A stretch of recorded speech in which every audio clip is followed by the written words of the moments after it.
Pessoal, bom dia. Começando o Morning Call da Blackbird hoje, dia 15 de julho. E a gente viu o texto da Previdência de fato ser aprovado em primeiro turno no plenário da Câmara, tá? E voltar para a comissão especial e ser aprovado de forma definitiva nessa primeira etapa por 35 votos a 12. Então, a segunda etapa ficou sim para o segundo semestre, tá?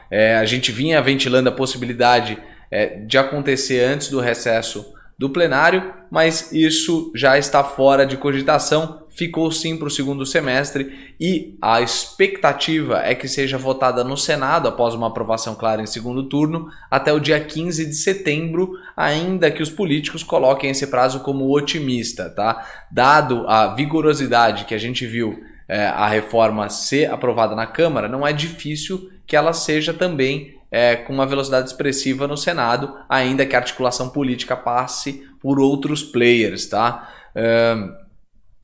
Um ponto super importante para a gente colocar é que o Rodrigo Maia já começa a articular a esteira das próximas reformas e os próximos temas que devem ser abordados na Câmara dos Deputados. E na ordem, na sequência, deve ser a reforma tributária, a reestruturação das carreiras do funcionalismo e uma reforma social, tá? Na parte econômica, ele ainda citou que pode sim ter um projeto na lei da recuperação judicial, de saneamento e da saúde privada, tá? As expectativas do PIB, né, conforme o Banco Central deve anunciar agora há pouco, 0,90 é a expectativa do PIB em relação a abril. É possível que o mercado já precifica boa parte desse PIB, ainda que a gente veja a possibilidade de um segundo semestre um pouco mais forte,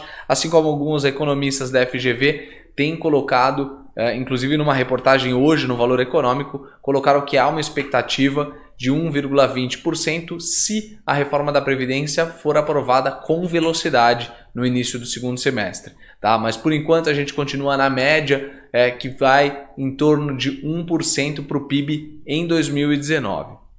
Na China, apesar dos dados mais fracos no PIB, essa informação foi compensada parcialmente pela performance da indústria e do varejo, tá? Então, quando a gente fala dessa desaceleração em China, tem vários sinais inversos, uma vez que a China vem desacelerando da forma da economia real, mas a política monetária mais frouxa também dá estímulos para ela, tá? No segundo trimestre de 2019, a China cresceu 6,2% em relação ao mesmo trimestre do ano passado e o desempenho ficou levemente abaixo da expectativa do mercado, que era 6,3%, tá? Então essa notícia aí pouco abaixo do mercado foi compensada pelos resultados da indústria do varejo que surpreenderam para cima, tá? Na parte das empresas, a gente viu a CSN anunciando pré-pagamento de minério com a Glencore, tá? São 250 milhões de dólares e ela anunciou na sexta-feira que esse pré-pagamento seria realizado, tá? E um fornecimento adicional de minério de ferro de 10 milhões de toneladas em 5 anos era o contrato entre as duas partes, tá bom? Embora já esperado, a gente vê o anúncio como positivo, mostrando uma capacidade de caixa da CSN e a recomendação neutra para exposição no papel depois da forte valorização de CSN no mercado. Na parte de aviação, a Boeing com o 737 MAX, a proibição desses voos pode ser postergada, tá? De acordo com o Valor Econômico, é crescente o número de funcionários do governo e da indústria de aviação que acredita que os jatos Boeing 737 MAX só poderão voltar a partir de 2020. A American Airlines estendeu nesse domingo a proibição dos voos da aeronave até o início de novembro, tá?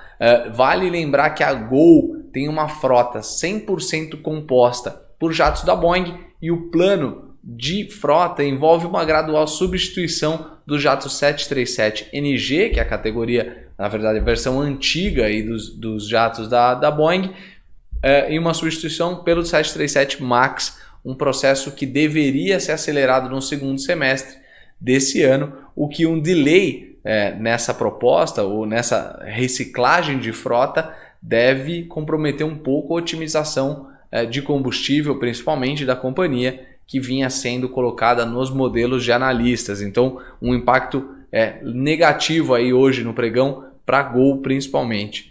E a Via Varejo, segundo o Brasil Journal, anunciará hoje o Helisson Lemos para comandar o e-commerce da empresa. O executivo que trabalhou 17 anos no Mercado Livre deve ser muito bem recebido pela Via Varejo, principalmente os investidores olhando para essa reestruturação que está acontecendo na companhia, substituindo por nomes muito fortes no mercado, depois da aquisição de participação do Michel Klein, junto com outros fundos, tomando aí novamente o controle da companhia.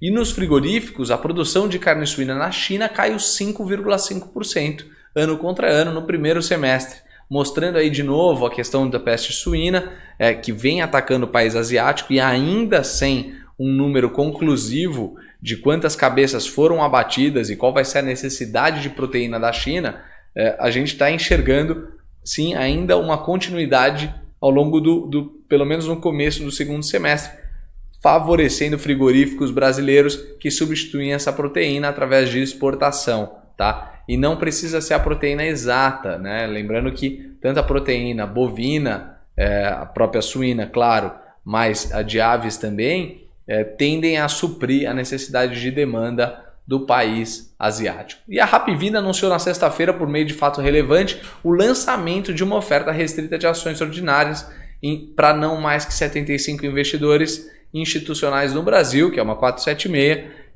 e compradores institucionais qualificados dos Estados Unidos. A oferta contemplará 46,4 milhões de ações, além de lotes adicionais e complementares, potencializando um total de 2,6 bilhões de reais. Tá? A oferta será executada pelo BTG Pactual, Merrill Lynch, Goldman Sachs e Santander, e o book build e a definição de preços estão programados para 24 de julho. Tá?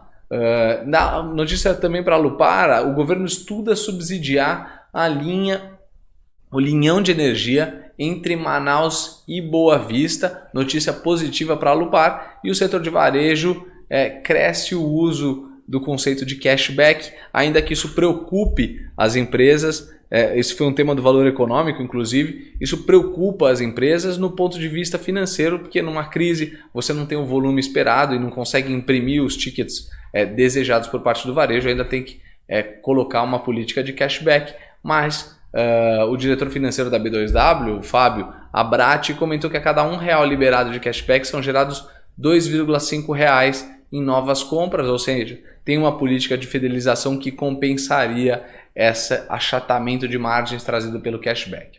Tá bom? Pessoal, eu fico por aqui, um bom dia a todos, bons negócios, tchau, tchau.